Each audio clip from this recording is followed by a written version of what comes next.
আপনারা মুসলমানদেরকে নামাজ পড়ার সময় পুলিশ দিয়ে লাথি দেন এবং মুসলমানেরা পূজার মণ্ডপ পাহারা দিয়েছে। এটা একটা বিরল ঘটনা। ভারতের বিভিন্ন জায়গা থেকে ইউটিউবাররা, আলোচকেরা যেভাবে বাংলাদেশ সম্বন্ধে মন্তব্য করছে, এটা খুবই আপত্তিকর।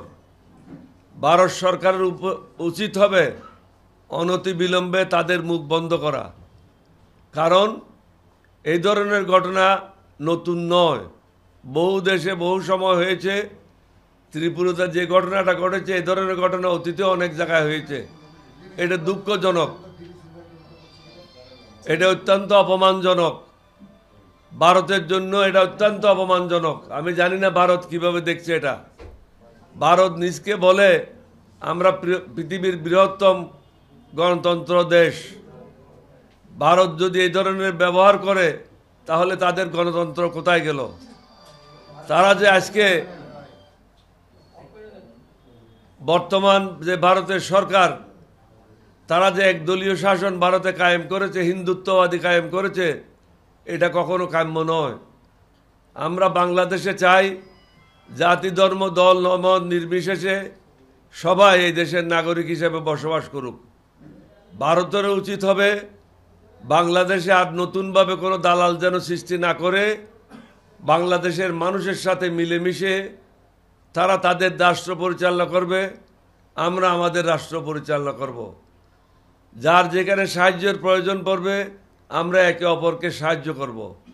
তবে শত্রুতামূলক যে মনোভাব ভারত পোষণ করছে, সেটা যেন অনতিবিলম্বে বন্ধ করা হয়। তারা বিভিন্ন সময় প্রতিদিন বলে যাচ্ছে ভারতে হিন্দুদের উপর এটা হচ্ছে, ঘরবাড়ি পড়াইয়ে দেওয়া হয়েছে, ব্যবসা বাণিজ্য দখল করেছে। আমি বলেছি, মমতা ব্যানার্জি, আপনি যে বক্তব্যটা রেখেছেন অত্যন্ত আপত্তিকর। আপনার উচিত আগে মোদিকে বলে ভারতের প্রত্যেকটা রাষ্ট্রে জাতিসংঘের শান্তি মিশন ওখানে কায়েম করা। মুসলমানদের উপরে যে জুলুম হচ্ছে ভারতে, সেটা সশক্তকে যেন শান্তি মিশন দেখতে পায়। বাংলাদেশে হিন্দুদের উপর কোনো ধরনের জুলুম করা হচ্ছে না। এইবার যেভাবে দুর্গা পূজা করেছে, বাংলাদেশে বোধহয় গত 50 বছর 60 বছরে এই ধরনের দুর্গা পূজা হিন্দুরা করতে পারে নাই। শান্তিপূর্ণভাবে হয়েছে এবং মুসলমানেরা পূজার মণ্ডপ পাহারা দিয়েছে। এটা একটা বিরল ঘটনা। অথচ আপনারা মুসলমানদেরকে নামাজ পড়ার সময় পুলিশ দিয়ে লাথি দেন।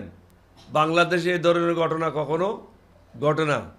সুতরাং আপনারা যদি মনে করেন এখন অন্তর্বর্তীকালীন সরকার আছে, দুর্বলতা আছে, হাসিনার দালালেরা বিভিন্ন জায়গায় আছে, তারা দুর্বল, এটা ভাবা মোটেও সঠিক হবে না।